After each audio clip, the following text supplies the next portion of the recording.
Good morning from Sacred Space at Titania's Realm. It's the 27th of August 2025, Wednesday, and the time is 10:15 a.m. I woke up very early this morning around 6, which is not normal, but I had a bit of a rough night, so I guess the body of the Tanya decided she was done trying to lay supine and dragged herself back from the astral. I lay in bed for a bit longer, but I was awake. I was just sort of looking at YouTube and Facebook, and then I finally got up, had a shower and washed my hair, feel much better, and I put the birdie boys outside, and I'm making this video on my laptop, so the camera's not ideal, nowhere near as good as making videos on my iPhone 16 Pro Max. However, it took 8 hours for the video to upload, and I have sent messages to feedback to YouTube, but they don't even give me the courtesy of a reply. Nothing's resolved, and I just find it all a bit kind of obnoxious, really, considering I've been contributing to YouTube via my channel for quite many years now, and there's a lot of material that I've posted, and I feel a bit devalued and unappreciated, but I'm sure it's just not personal. I'm sure it's just that either they don't really care or they're just frantically too busy, and it's not all about me, people of Earth. But I am annoyed because 8 hours to upload a video, and the one the day before was 6 hours. So then I realised, although my laptop camera sucks and my videos aren't quite of such high quality, the sound is the same, and you're really just listening to me reading stories, and I can upload much quicker for some peculiar reason from my laptop than my iPhone will allow. So it's a bit odd. I can't work it out, the reasons why, but nah. We'll bend and not break like a tree in a hurricane, and we'll recalibrate, refocus, and we'll carry on with the stories, shall we? It's a beautiful day here at Sacred Space, and again I'm sitting under the frangipani tree, which is bare and naked for winter, but I'm looking forward to when she starts pushing out new leaves and flowering again, probably around about late September, early October. If we keep having lovely warm weather like this, it may happen sooner. But anyway, the birds are very happy to be in the garden, whistling away, and life's pretty good, you know. Life's pretty bloody good. So my lungs are still a bit raspy and also a bit obnoxious, but not too bad. And I had very good sleep results last night. I only stopped breathing 0.6 times an hour, whatever that means. Not quite one time, but almost. It's a bit odd. But anyway, I had like 2 hours sleep and then woke up wide awake and had a bout of insomnia, being widely alert. Checked my sleep results at that time, and it was 1.1, so they must average it out over the whole night. But it took some force of will and battling to get back to sleep last night, which is why I feel a bit kind of haggard, and I had lots of interruptions with my bladder. When I say lots, it wasn't really lots, it's not hyperbolized, 4, but dragging yourself back from that astral and physically raising yourself and doing the hobbit shuffle, zombie shuffle to the loo and back is interfering with my REM sleeper. Not good, people of Earth. So that's why I I'm struggling at the moment a bit with my mental health. I'm spiralling up and down all over the show, and I can't tell if it's aging or the beginnings of early onset dementia, although I don't want to curse myself with that because I will have to exit stage left if I get a diagnosis. I will not be subjected to what my mother was subjected to in that home. All the other elderly residents there, it was appalling. And so I actually fear getting dementia or Alzheimer's worse than any other decline into death. My young friend Danny Sloane's just been proposed to from her man. They've been together 10 years, and today he proposed and she said yes. So I'm delighted for her. Everyone around me, even people who've been in rather long-term relationships, are eagerly rushing off to get married, which is a bit unusual, but whatever makes people happy, it's not something I would choose willingly, but as long as people are happy, and I think that's what they're seeking, stability, commitment, stable partnerships, and they're willing to legalise it as well on the bottom line. And it's very sweet, but I kind of find it strange that everyone in that age group around about 40 to 45 are all hastily, after years of being together, formalising things.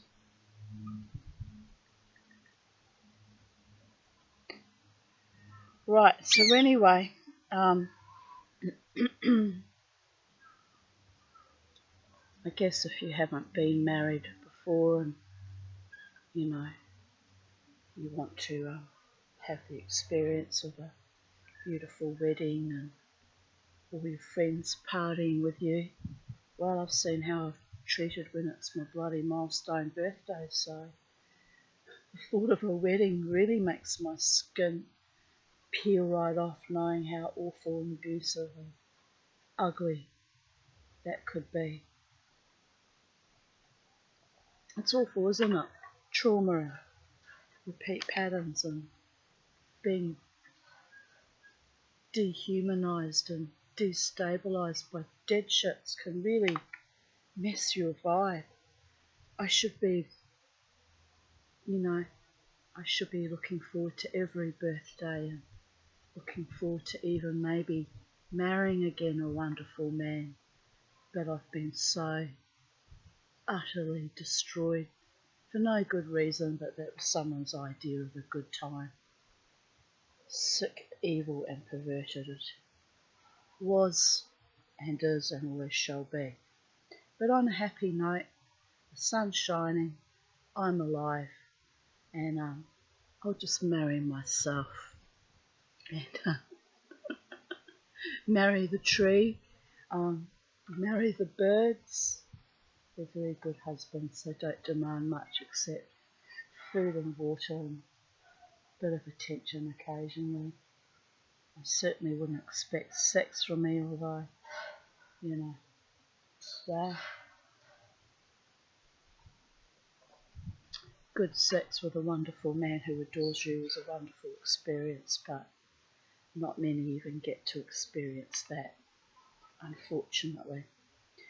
Right, anyway, we won't moulder away in sadness or bitterness today. I'm rebuilding after the shock and grief of losing an old friend that I hadn't even seen for 20 years, and rebuilding from other griefs. So we'll take the sunshine and the blue skies and we'll make something of it, won't we, people of Earth?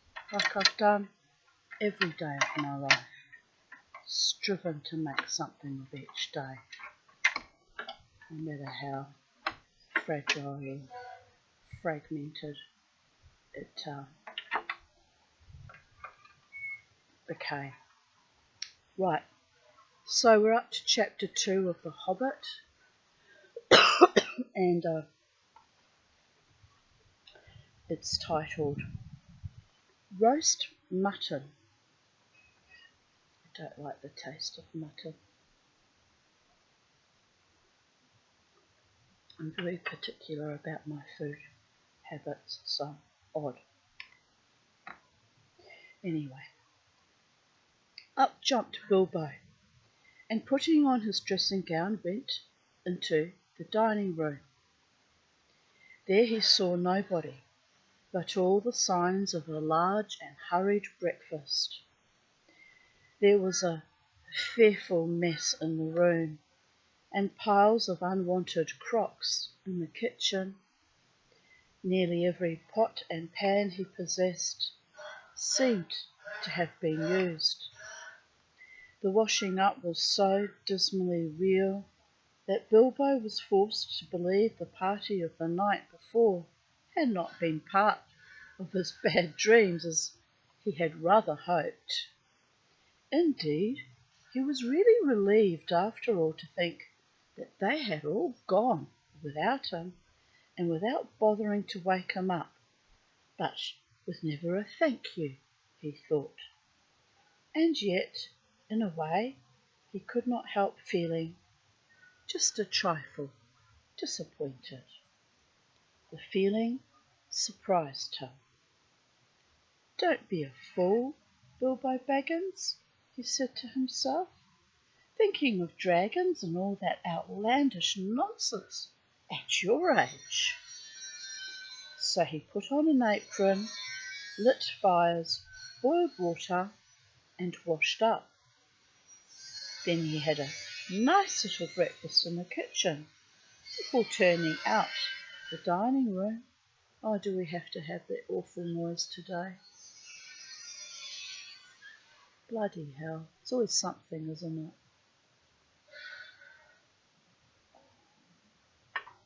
Oh well, what can you do? Progress, people of Earth. Bloody progress.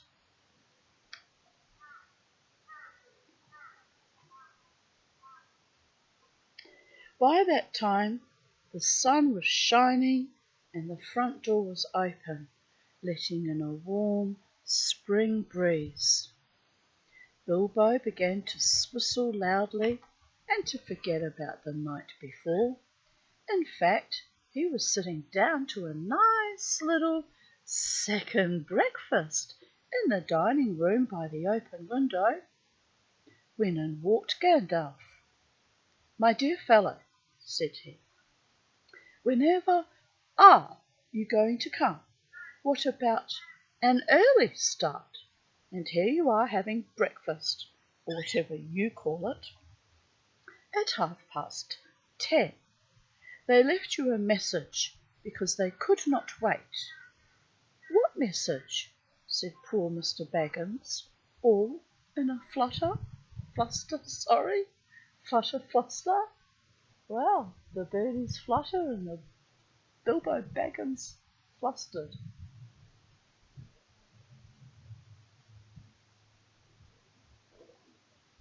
"What you doing, little Bo? Are you being the most handsome Bo you can possibly be?" "I like my Bo's handsome and respectful. He bites too much. He really does. He's slowly getting used to me. Kermie's a handsome Bo too." "Great elephants," said Gandalf. "You were not at all yourself this morning. You have never dusted the mantelpiece." "What's that got to do with it? I've had enough to do with washing up for 14. If you had dusted the mantelpiece, you would have found this just under the clock," said Gandalf, handing Bilbo a note, written, of course, on his own note paper. Might have to take this inside if it's going to be so bloody annoying. This is what he read. Thorin and company to burglar Bilbo, greeting. For your hospitality, our sincerest thanks, and for your offer of professional assistance, our grateful acceptance. Terms: cash on delivery up to and not exceeding 1/14 of total profits, if any. All travelling expenses guaranteed in any event. Funeral expenses to be defrayed by us or our representatives, if occasion arises and the matter is not otherwise arranged for. Thinking it unnecessary to disturb your esteemed repose, we have proceeded in advance to make requisite preparations, and shall await your respected person at the Green Dragon Inn, Bywater, at 11 a.m. sharp. Trusting that you will be punctual, we have the honour to remain yours deeply, Thorin and Co. That leaves you just 10 minutes. You will have to run, said Gandalf. But, said Bilbo. No time for it, said the wizard. But, said Bilbo again, no time for that either. Off you go.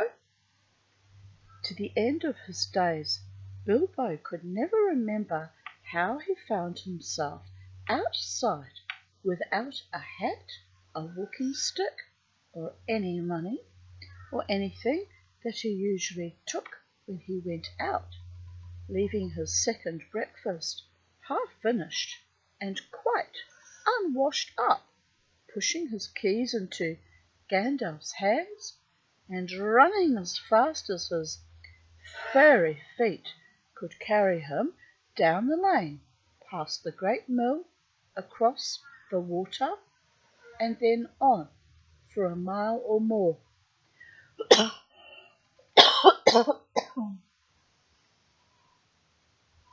And if this little bar, gave me a fright for a moment.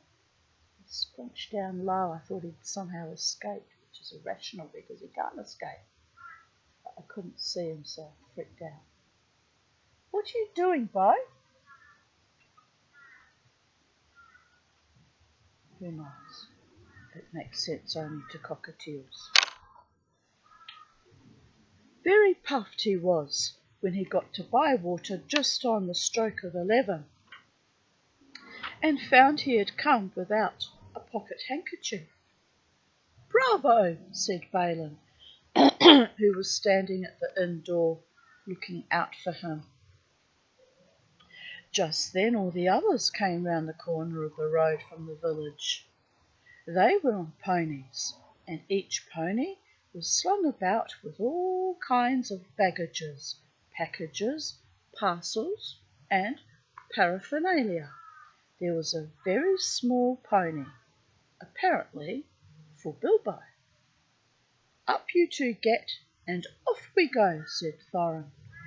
I'm awfully sorry, said Bilbo, but I have come without my hat, and I have left my pocket handkerchief behind, and I haven't got any money. I didn't get your note until after 10:45, to be precise. Don't be precise, said Dwalin, and don't worry. You will have to manage without pocket handkerchiefs and a good many other things before you get to the journey's end. As for a hat, I have got a spare hood and cloak in my luggage. That's how they all came to start, jogging off from the inn one fine morning just before May on laden ponies, and Bilbo was wearing a dark green hood, a little weather-stained, and a dark green cloak borrowed from Dwalin. They were too large for him, and he looked rather comic. What his father Bungo would have thought of him, I daren't think. His only comfort was he couldn't be mistaken for a dwarf, as he had no beard. They had not been riding very long when up came Gandalf, very splendid, on a white horse. He had brought a lot of pocket handkerchiefs and Bilbo's pipe and tobacco.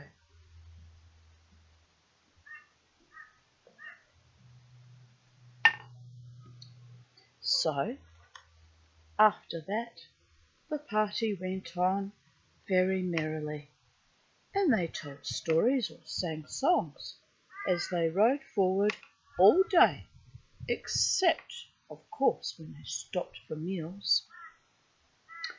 These didn't come quite as often as Bilbo would have liked, but still he began to feel that adventures were not so bad after all.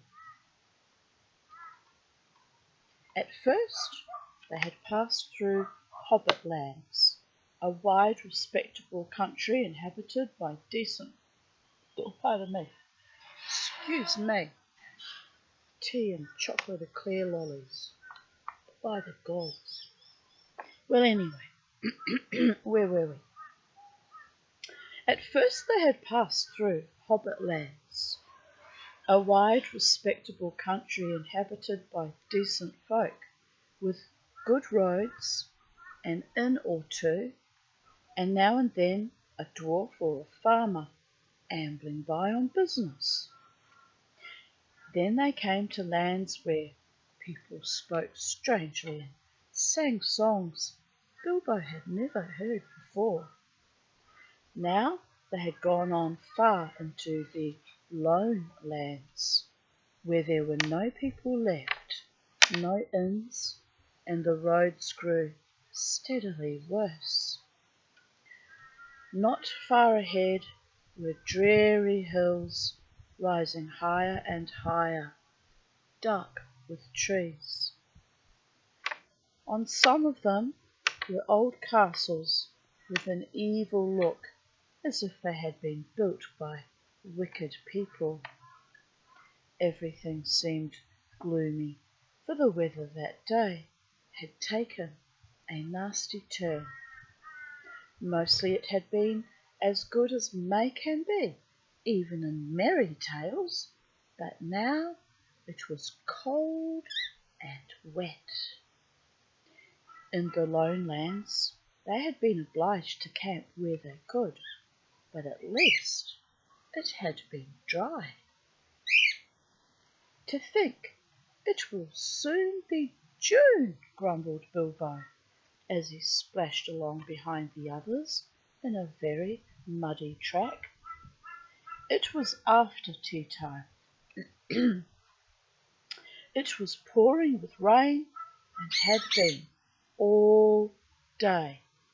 His hood was dripping into his eyes, his cloak was full of water, the pony was tired and stumbled on stones, the others were too grumpy to talk. And I'm sure the rain has got into the dry clothes and into the food bags, thought Bilbo. Bother burgling and everything to do with it. I wish I was at home in my nice hole by the fire with the kettle just beginning to sing. It was not the last time that he wished that. Still, the dwarves jogged on, never turning round or taking any notice of the hobbit. Somewhere behind the grey clouds, the sun must have gone down, for it began to get dark as they went down into a deep valley with a river at the bottom. Wind got up, and willows along its banks bent and sighed. Fortunately, the road went over an ancient stone bridge, for the river, swollen with the rains, came rushing down from the hills and mountains in the north. It was nearly night when they had crossed over.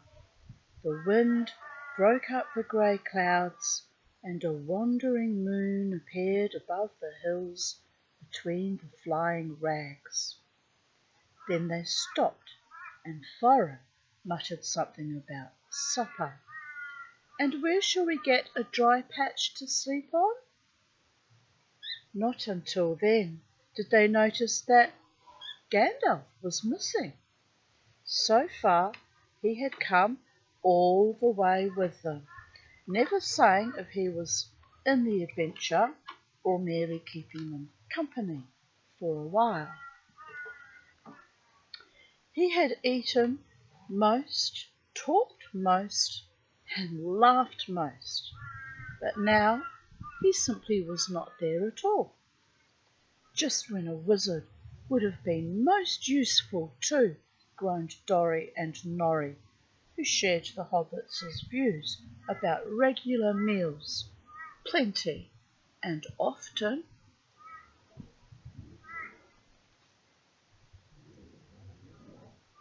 Just saying. Just going to pour myself a glass of water. Just a cup of water because I'll use the teacup. Same on dishes. I have poor dishes. They're the bane of my life. Old housework is the bane of my life. That's why I sit out under trees and read to you like a weirdo. Like a weirdo, people there. What can I say? I'm a warrior goddess, not a domestic goddess.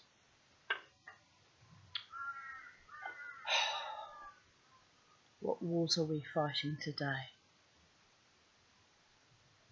None. I feel good today.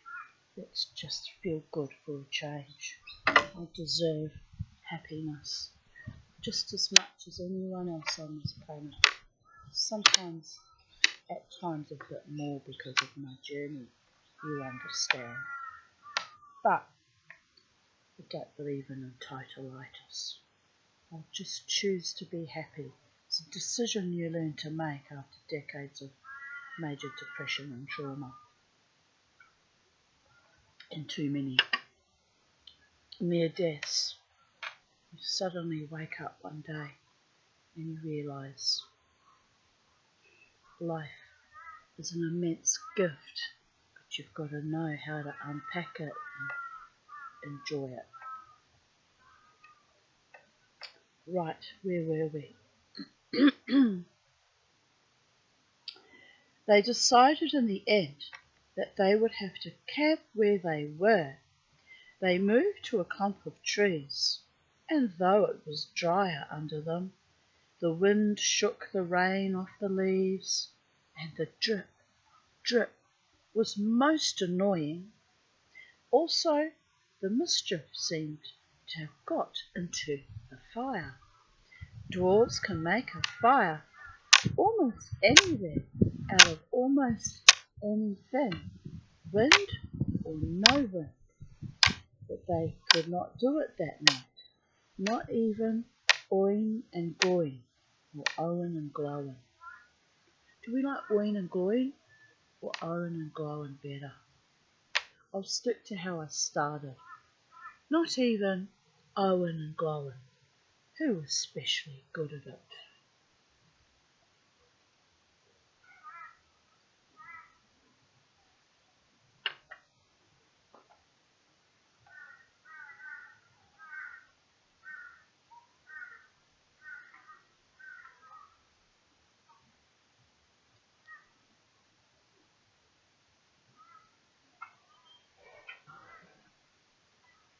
What are you chewing, little boy? Maybe call him Beauregard. What are you chewing, little one? Something. I can't be a helicopter mummy, can I? Let them do their dirty mum things.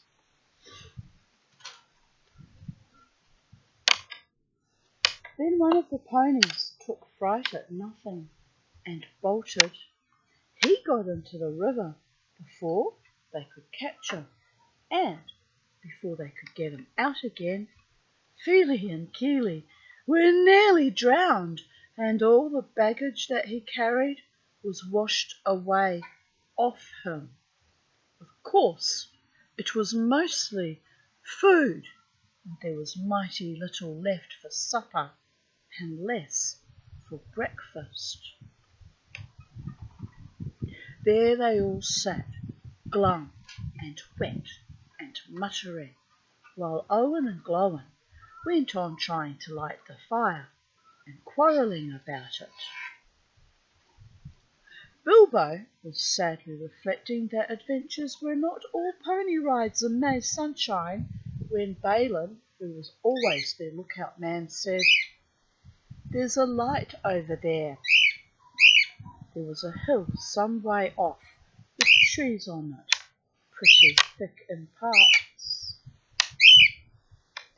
Out of the dark mass of the trees they could now see a light shining, a reddish, comfortable-looking light, as it might be a fire or torches twinkling.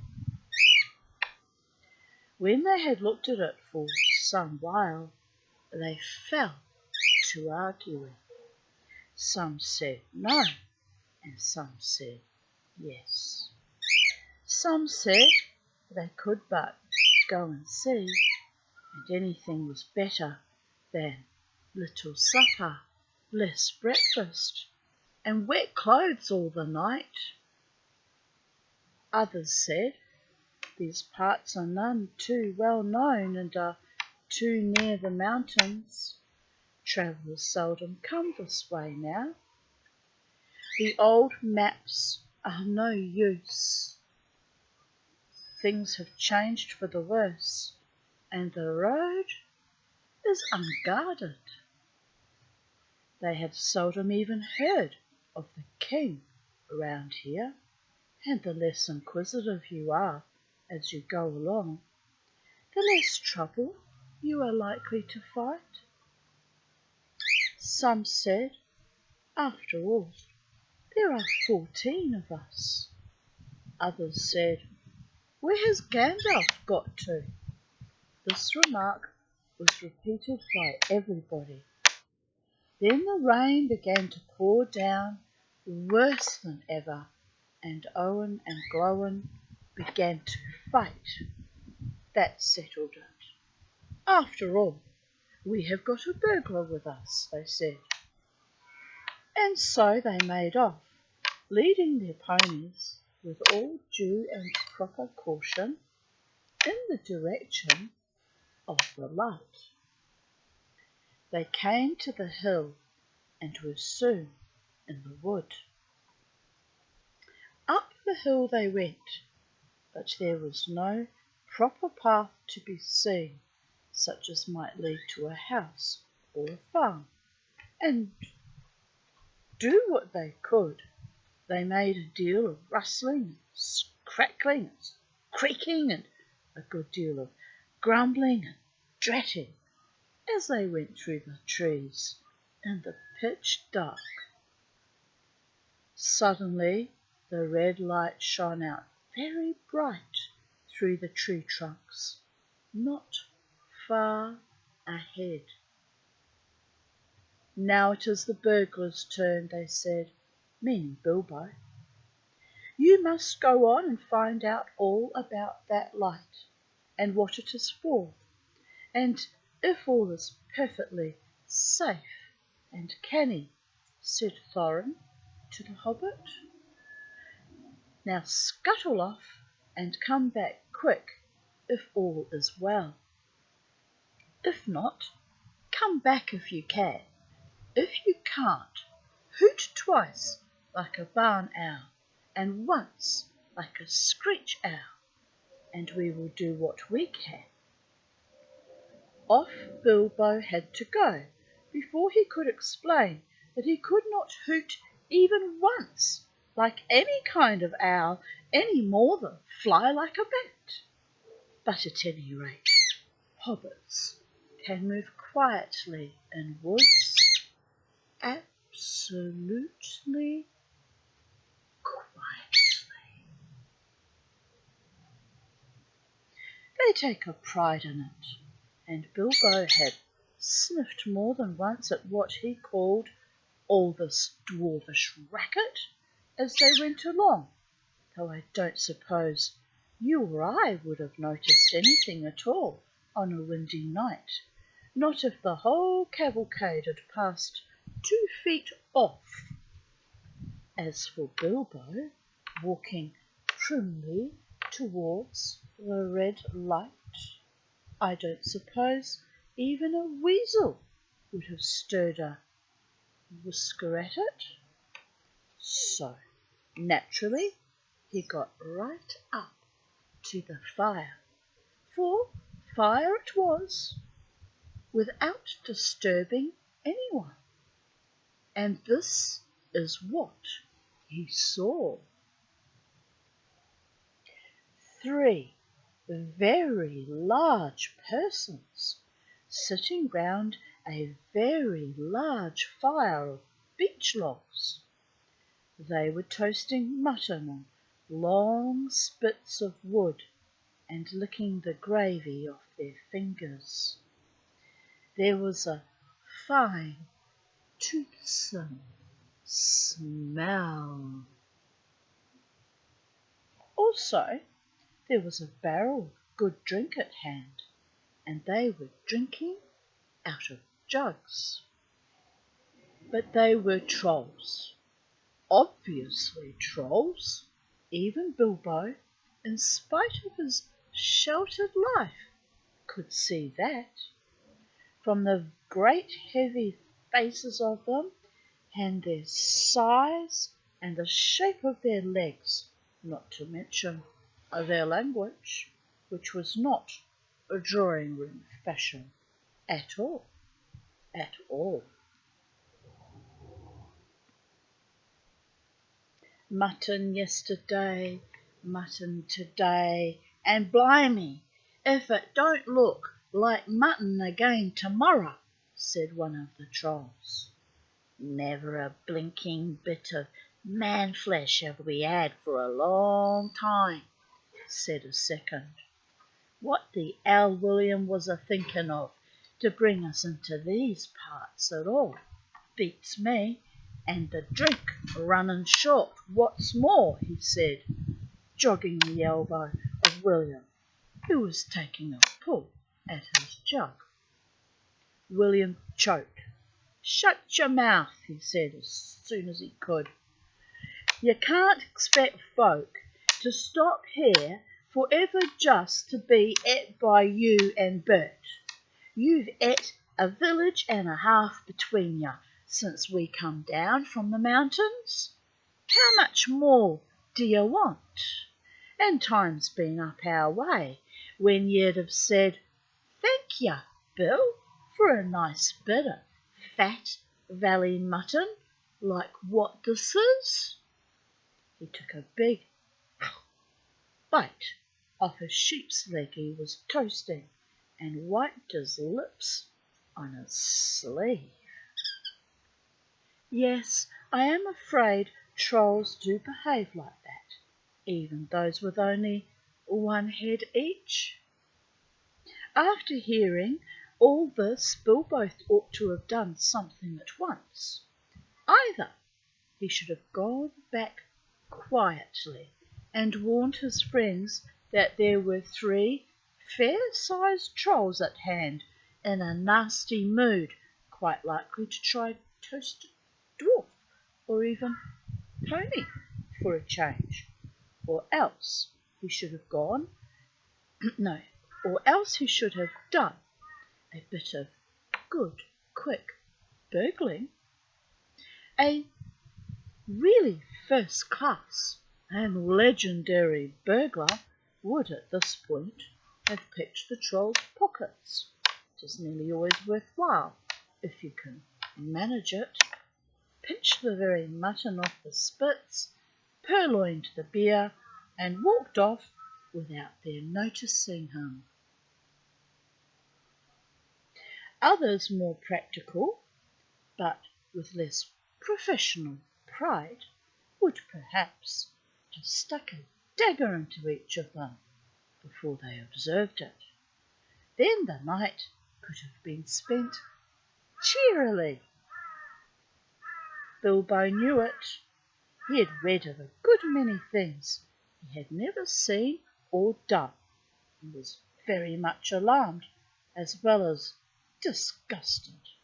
He wished himself 100 miles away, and yet somehow he could not go straight back to Thorin and company, empty-handed. So he stood and hesitated in the shadows. Of the various burglarious proceedings he had heard of, picking the troll's pockets seemed the least difficult. So at last he crept behind a tree, just behind William. Bert and Tom went off to the barrel. William was having another drink.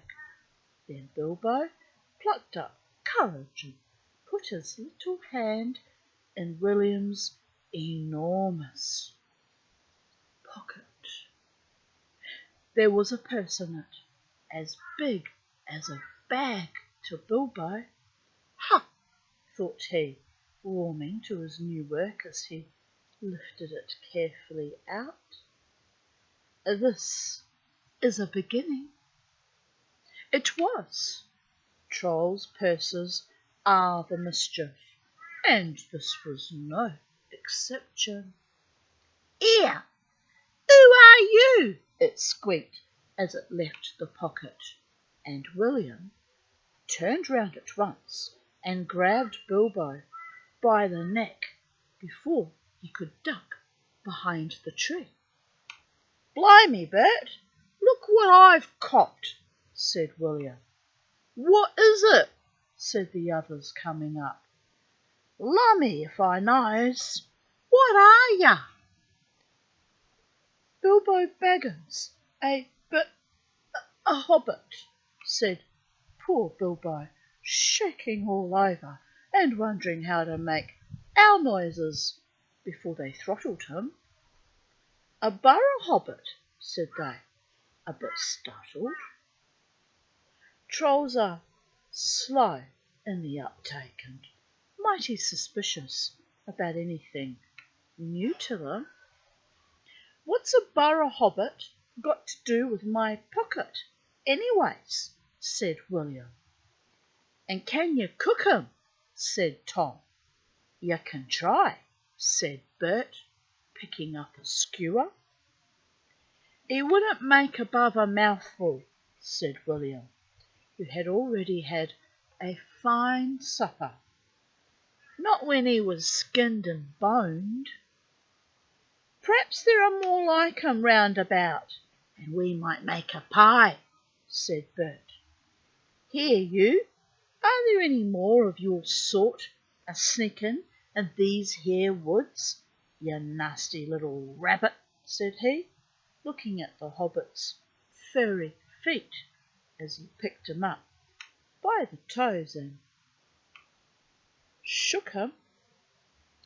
"Yes, lots," said Bilbo, before he remembered not to give his friends away. "No, none at all, not one," he said immediately afterwards. "What do you mean?" said Bert, holding him right way up, by the hair this time. "What I say," said Bilbo, gasping. "And please don't cook me, kind sirs. I am a good cook myself, and cook better than I cook, if you see what I mean. I'll cook beautiful for you, a perfectly beautiful breakfast for you, if only you won't have me for supper." "Poor little blighter," said William.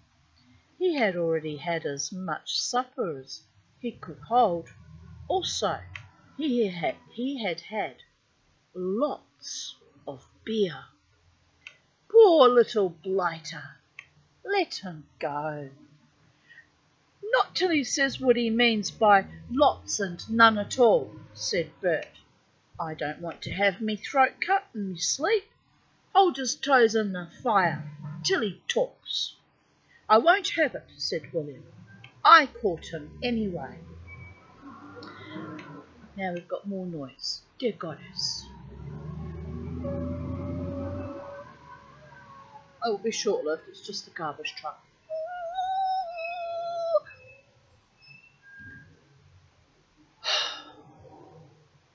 Mindfulness. The sky is blue, the grass is green, my fat are huge, I'm hobbit but not lean.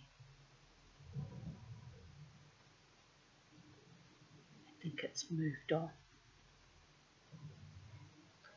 You're a fat fool, William, said Bert, as I've said afore this evening, and you're a lout.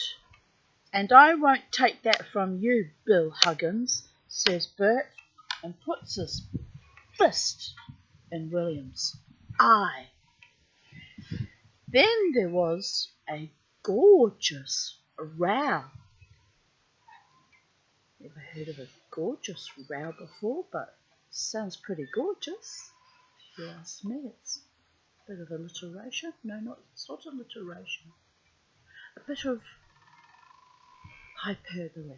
Anyway, then there was a gorgeous row. Bilbo had just enough wits left when Bert dropped him on the ground to scramble out of the way of their feet before they were fighting like dogs and calling one another all sorts of perfectly true and applicable names in very loud voices.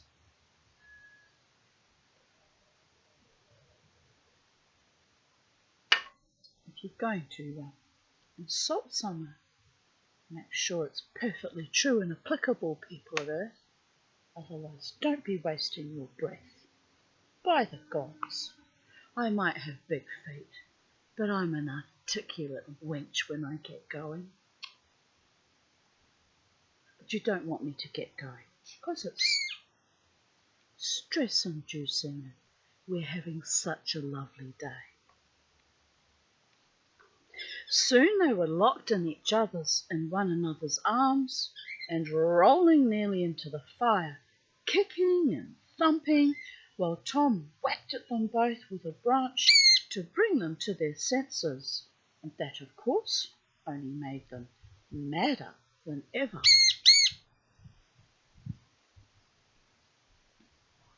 What you doing, Cammy?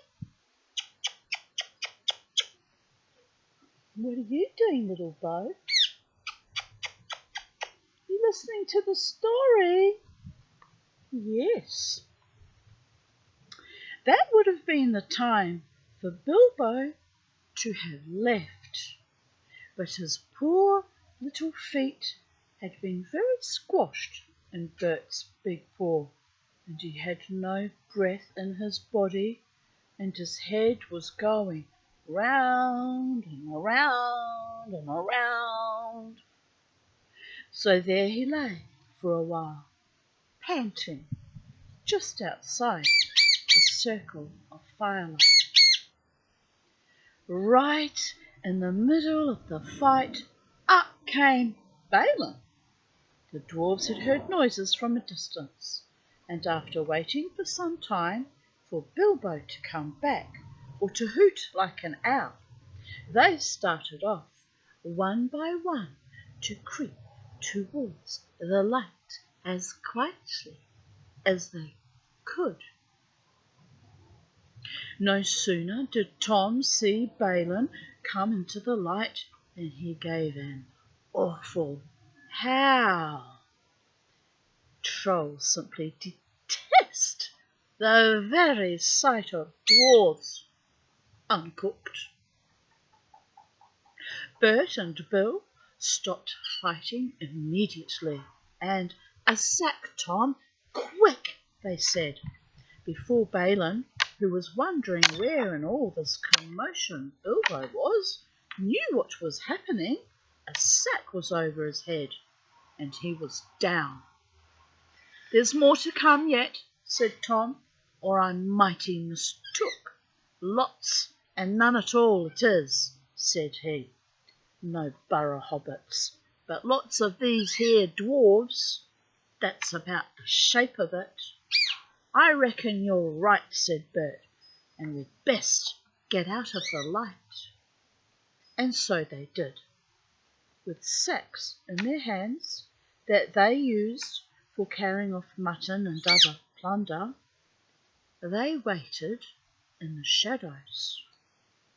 As each dwarf came up and looked at the fire and the spilled jugs and the gnawed mutton, in surprise, pop went a nasty smelly sack over his head, and he was down. Soon Dwalin lay by Balin, and Feely and Keely together, and Dorry and Norry and Orry, all in a heap, and Doan and Broan and Bifur and Bofer and Bombor piled uncomfortably near the fire. "That'll teach 'em," said Tom, for Bifur and Bombor had given a lot of trouble and fought like mad, as dwarfs will when cornered. Thorin came last, and he was not caught unawares. "What you doing, handsome boy?" He came expecting mischief, and didn't need to see his friend's legs sticking out of sacks to tell him that things were not all well. He stood outside in the shadows some way off and said, "What's all this trouble? Who has been knocking my people about?" "It's trolls," said Bilbo from behind a tree. They had forgotten all about him. "They're hiding in the bushes with sacks," said he. "Oh, are they?" said Thorin, and he jumped forward to the fire before they could leap on him. He caught up a big branch all on fire at one end, and Bert got that end in his eye before he could step aside. That put him out of the battle for a bit. Bilbo did his best. He caught hold of Tom's leg as well as he could. It was thick as a young tree trunk, but he was sent spinning up into the top of some bushes when Tom kicked the sparks up in Thorin's face.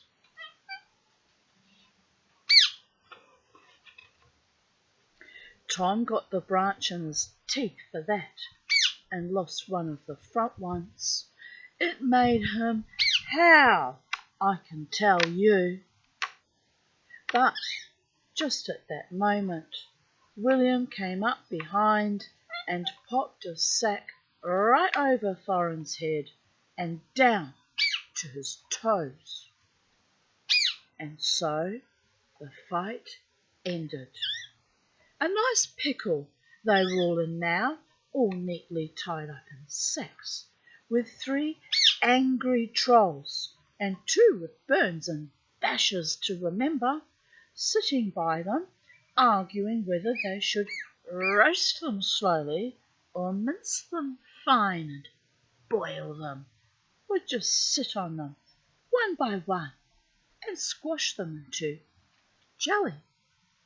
And Bilbo, up in a bush with his clothes and his skin torn, not daring to move for fear they should hear him.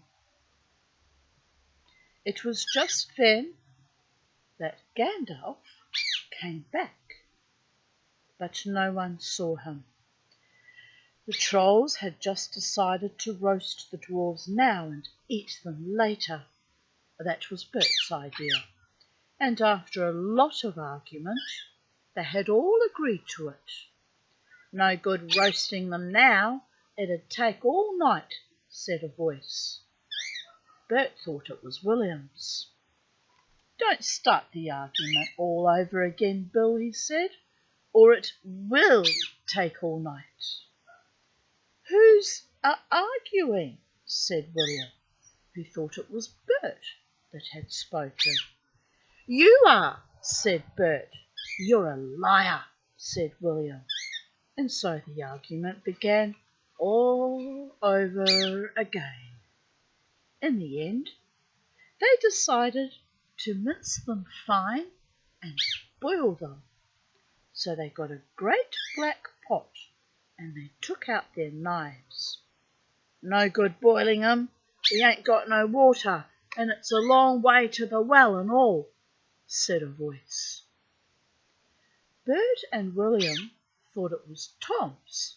"Shut up," said they, "or we'll never have done, and you can fetch the water yourself if you say any more." "Shut up yourself," said Tom, who thought it was William's voice. "Who's arguing but you, I'd like to know?" "You're a booby," said William. "Booby yourself," said Tom. And so the argument began all over again and went on hotter than ever until at last they decided to sit on the sacks one by one and squash them and boil them next time. "Who shall we sit on first?" said the voice. "Better sit on the last fellow first," said Bert, whose eye had been damaged by Thorin. He thought Tom was talking.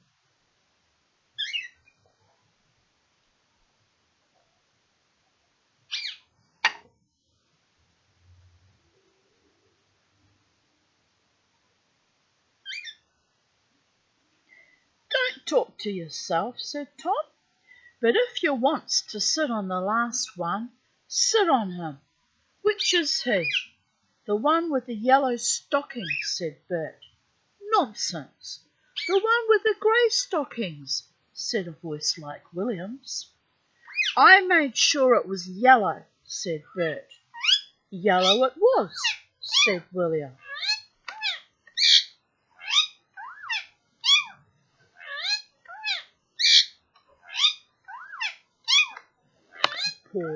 We pause for this interlude of the green Indian ringneck.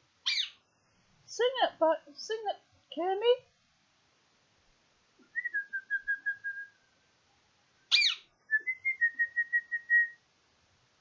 You sing for us. That was beautiful. Mama T loves it when you sing for us. Well,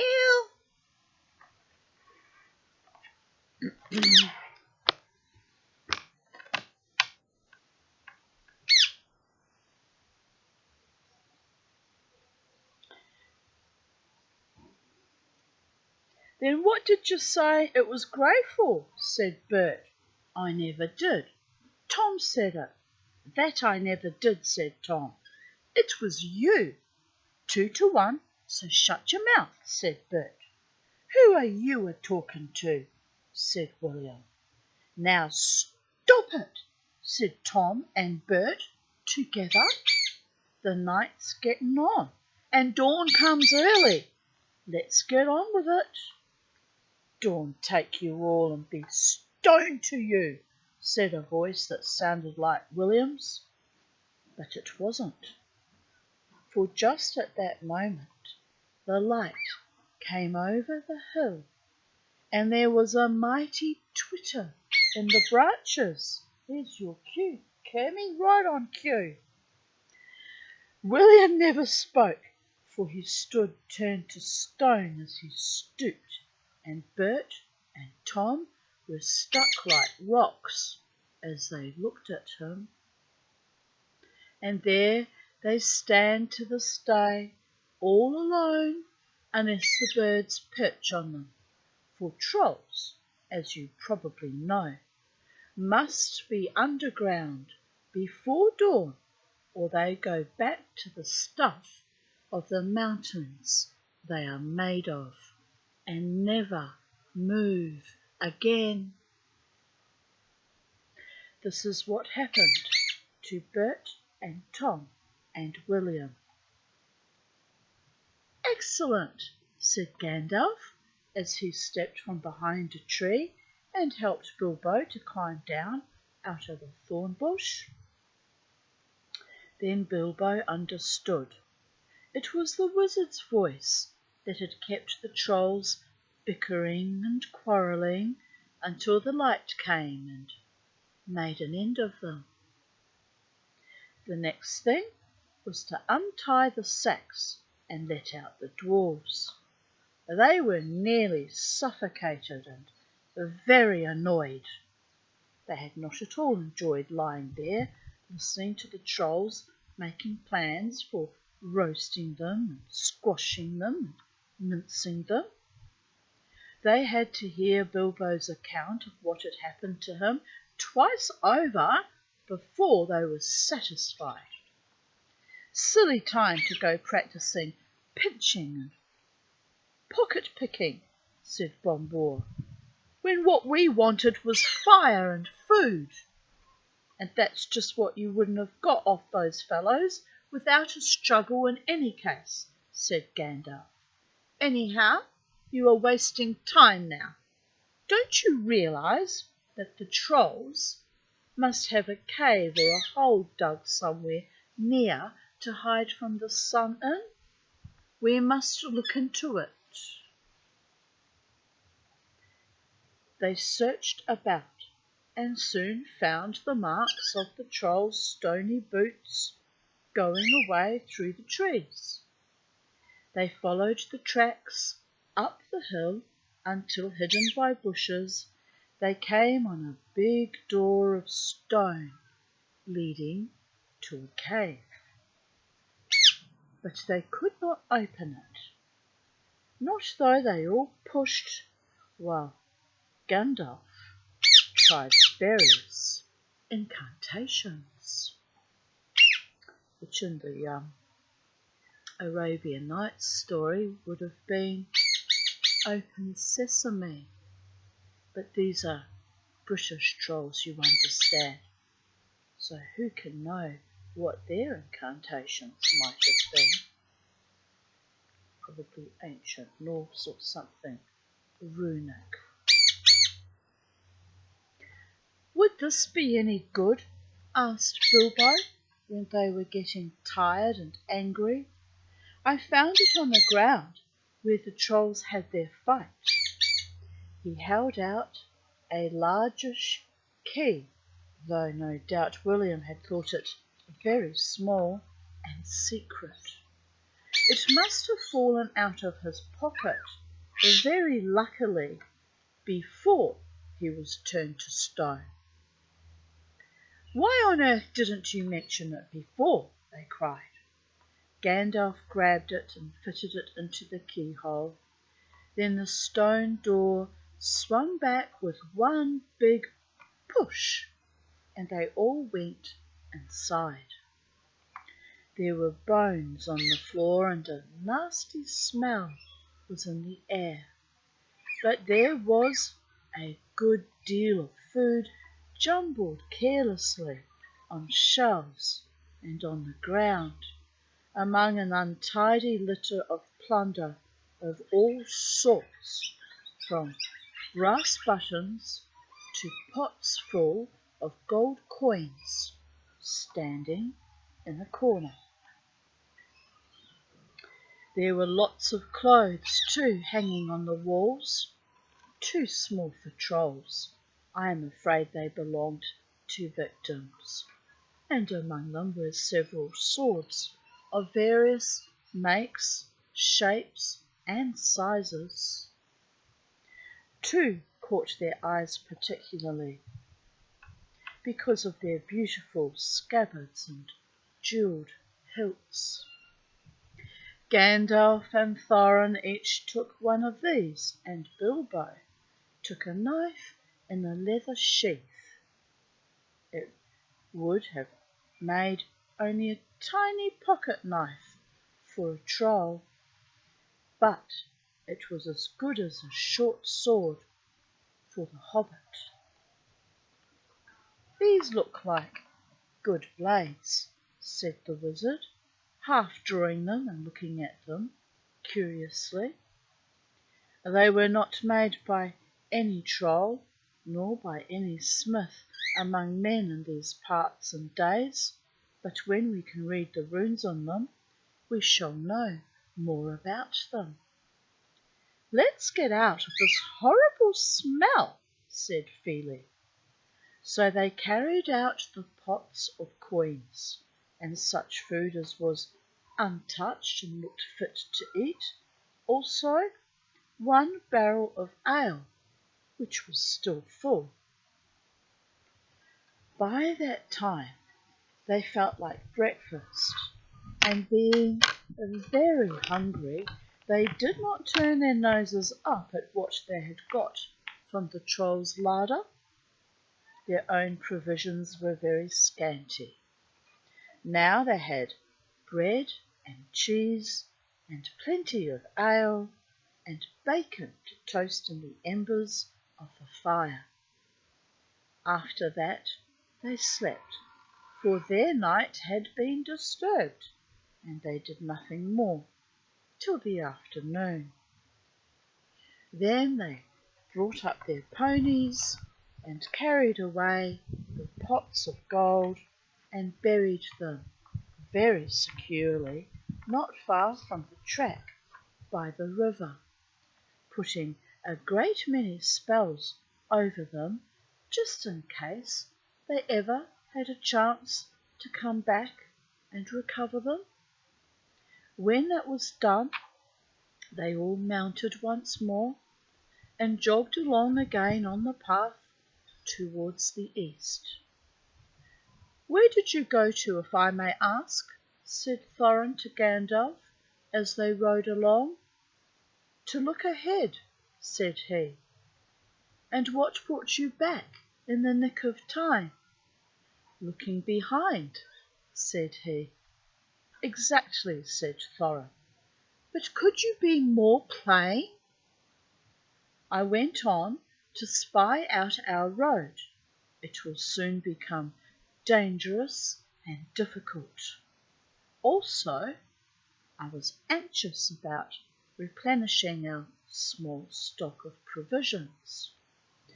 I had not gone very far, however, when I met a couple of friends of mine from Rivendell." "Where's that?" asked Bilbo. "Don't interrupt," said Gandalf. "You will get there in a few days now, if we're lucky, and find out all about it. As I was saying, I met 2 of Elrond's people. They were hurrying along for fear of the trolls. It was they who told me that 3 of them had come down from the mountains and settled in the woods not far from the road. They had frightened everyone away from the district, and they waylaid strangers. I immediately had a feeling that I was wanted back. Looking behind, I saw a fire in the distance and made for it. So now you know. Please be more careful next time, or we shall never get anywhere." "Thank you," said Thorin. And thus concludes Chapter 2 of J.R.R. Tolkien's The Hobbit. And I may come back. I will come back tomorrow and read you Chapter 3.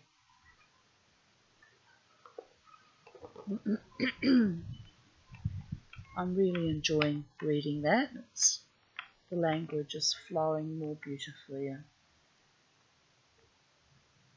gracefully than the previous book we read, but one is nitty gritty real life lived experience, and one is a very elaborate mythology and or fairy tale. Which does Mama T prefer? Titania's realm, of course. So on that note, I bid you all goodbye and many blessings from the fairy realms and the ancestors that love us and the gods, and of course not to be diminished or isolated or forgotten, the Holy One and all manifestations of holiness. So here we sit in my sacred space garden with the birdie boys and thoroughly enjoying this gorgeous day. And I hope you're enjoying your gorgeous day. So, bye for now, people of Earth.